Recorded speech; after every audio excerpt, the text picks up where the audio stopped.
ayẹyẹ àjọ̀dún ìkórè tí ìjọ paroisse Saint-Michel Pòbẹ́ 1 ti wáyé lọ́jọ́ 6 oṣù keje ọdún 2025 láti aago 9 òwúrọ̀ lẹ́tọ̀ gbogbo ti bẹ̀rẹ̀ níbi tí wọ́n ti fi ìsìn ọlọ́kọ̀-òjọ̀kan fi bẹ̀rẹ̀ lásìkò tí wọ́n wọlé fún ìsìn àjọ̀dún lónírúurú gbogbo ọmọ ìjọ yìí ti péjú pésẹ̀ láti kópa fún ìbẹ̀rẹ̀ ìsìn náà. ẹ̀tọ́ ni kó yé wa wípé lópin ọ̀sẹ̀ ni onírúurú ètò ti bẹ̀rẹ̀ nínú ọgbà ìjọ Ọlọ́run paroisse Saint-Michel ti ìlú Ìpòbẹ́ tí gbogbo èèyàn mọ̀ sí ìjọ Baba Shantu lábẹ́ àkóso ẹni ọ̀wọ̀ tí ń ṣe olùṣọ́ ìjọ yìí Supreme Evangelist Ìdòwú Rẹ̀mí tí wọ́n jẹ́ chargé paroissial pẹ̀lú lábẹ́ àkóso àwọn ìgbìmọ̀ tí senior leader Kúkọ̀ Ìròmẹ́ tí ó jẹ́ alákòóso wọn èyí tí wọ́n fi ìdùnnú àti ayọ̀ tó àwọn ètò náà bó ti tó àti bí ó ti yẹ. lásìkò tí ó ń sọ̀rọ̀ ẹni ọ̀wọ̀ Venerable Supreme Evangelist bàbá wa Abíọ́lá Cyprien ni wọ́n ti fi ìwàásù ọlọ́kọ̀-òjọ̀kan bọ́ gbogbo àwọn ọmọ ìjọ náà tó wà níkàlẹ̀ láti ṣe àlàyé lórí ọ̀nà ọ̀pá eléyìí tí gbogbo àwọn obìnrin lè tẹ̀lé láti rí ibùjókòó ayọ̀ àti ìgbádùn lọ́jọ́ iwájú. ọ̀pọ̀lọpọ̀ àwọn ohun tí wọ́n fi ṣe àjọ̀dún ìkórè yìí èyí tí gbogbo àwọn èèyàn sì ń bọ́ síbẹ̀ láti bá wọn kópa àti láti bá wọn rà nínú ọjà ìkórè náà ni ó wáyé tó sì bùrẹ̀kẹ̀. ẹ̀tọ́ ni kó yé wa wípé láti ọjọ́ 7 oṣù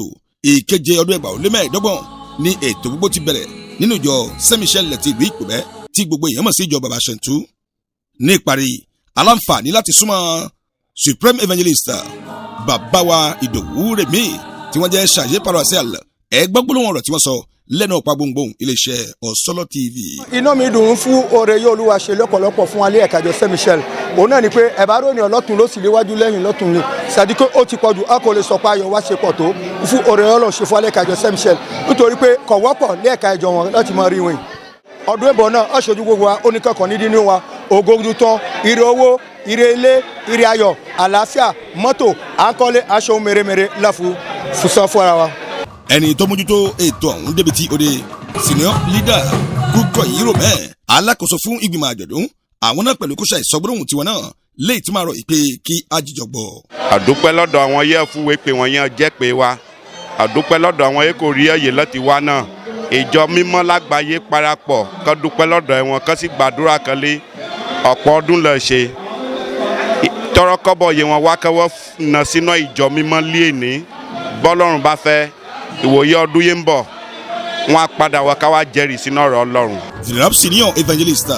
Olúkúnlé Fred náà tí ó ń ṣe mẹ́tìdókọ̀ ti inú ìjọ yìí àwọn náà pẹ̀lú gbàgbọ́dọ̀ ọ̀rọ̀ láti sọ di mímọ̀ fún gbogbo àwọn tí ó bá wọn ṣe àjọ̀dún ìyẹn àjọ̀dún ìkórè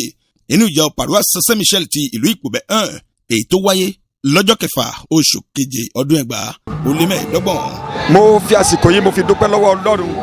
mo fi dúpẹ́ lọ́wọ́ gbogbo àwọn èèyàn àwọn àlejò pàtàkì àwọn akọrin tá a fìwé pè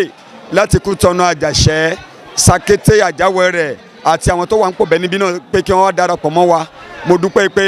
wọ́n débi láyọ̀ àti àlàáfíà a ṣe gbogbo nǹkan ní mẹ̀lọmẹ̀lọ kò sí wàhálà kan a dúpẹ́ lọ́wọ́ Jésù àdúrà mi fún gbogbo èèyàn ni wípé ojú tó rí ọdún yìí náà ní orí èyí tó ń bọ̀ ní ayọ̀ àti àlàáfíà ànífẹ́ ẹnìkan ṣàwátì nínú gbogbo wa o àdáwọ́lé olúkúlùkù wa yóò yọrí sí rere tó bá di ìwòye àmọ́dún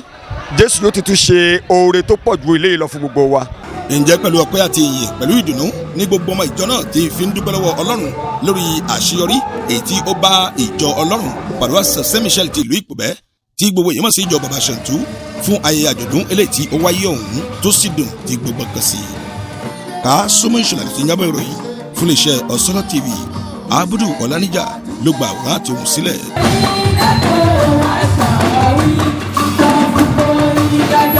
Ọ̀sọ́lọ́ TV ìmọ́lẹ̀ gbogbo ọmọ ànàgó.